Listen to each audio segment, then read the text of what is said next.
My grandkids call me Gigi, and these are my adventures. Good morning, everyone. Well, I'm getting ready to wrap it all up and head home today. This is my last morning at Great Basin National Park. This is another one that I really didn't know anything about, but it fit my route on my way home, so I thought I'd add it into this loop.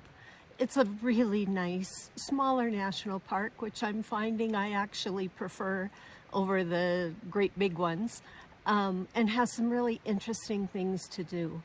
I think my favorite was Lehman Cave. It's a smaller cave than some of the ones that I've been in the past, which means that the tour group sizes are smaller and you can really get up close and pretty intimate with all of the neat formations in the cave. So that's really cool. They also have bristlecone pine forests, or small groves, I'd say, one of which you can reasonably easily hike to. And so those are some neat, kind of gnarly, really old trees. And after coming from Sequoia, I wasn't sure I was ready to see different trees, but they're very different and unique. And I guess actually older than the Sequoias, or some of them are, which I found quite interesting. And then probably one of the big sleepers for me, and a reason that I actually extended my stay by a day, was that this is a great night sky viewing area. And I stayed an extra day so I could attend a ranger-led program last evening. They had a few really nice high-powered telescopes. I got to see Saturn and a ring nebula, and then just lots of things in a really bright night sky. So that was really a nice way to kind of put the bow on my trip. So I've had a fantastic time, 7 parks in a little less than 7 weeks. Love the lifestyle, but am really ready to get home and see all my family. But I will add here, as usual, a tip for the video and also a scenic reel at the end. Thanks, and I just can't wait to see everybody in person really soon. So for my tip this week, what I really want to talk about is having some good baseline reference material and have it in a couple of different formats. One of the things that was probably the biggest shock to my system was how frequently I was without cell service. So it's important to have some electronic means and some paper means to refer to.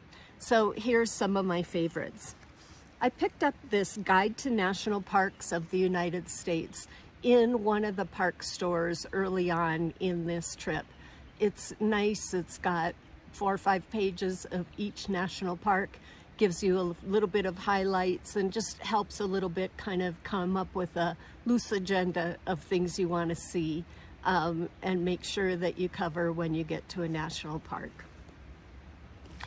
I can just about hear anybody probably under the age of 60 groan with this next one, but I actually have a paper atlas and I don't use it a lot, but boy, I'll tell you, when you're out in the middle of a country road and no cell service and it's unexpectedly blocked, or you're not really all that sure the direction that you're heading or that you're going the right way, it's kind of nice to have some paper to pull over and have a look at. I know that you can use GPS and pinch in and pinch out, but my eyes aren't that great. So sometimes it's nice to have a good big paper book to refer to. The few electronic ones that I use the most are the 2 national park ones. There's a NPS.gov that gives you kind of details on each park, and there's a way to save that for offline viewing for each park or the ones that you're interested in. So I found that very helpful.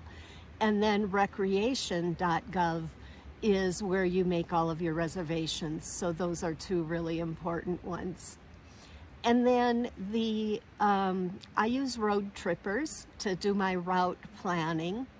And I also like GyPSy Guide, which is one that you can purchase specific content for national parks.